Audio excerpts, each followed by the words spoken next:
Hi! In front of me is Samsung Galaxy A01 Core, and today I would like to show you how you can add event to calendar on this device. Firstly, access calendar.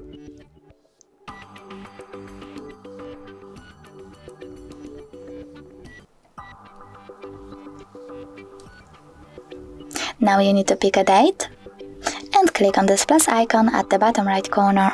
After that, you can customize your event however you wish to. For example, you can add a title, change color,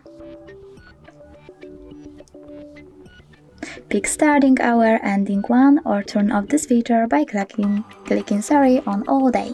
You can also choose location, take notes, and even set up notifications minutes, hours, or weeks before.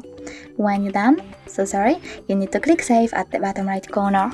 As you can see, my event was successfully created. You can always delete it though by holding it, clicking delete, and delete again. Thanks so much for watching. If you enjoyed this video, leave a like, comment, and definitely subscribe. Bye!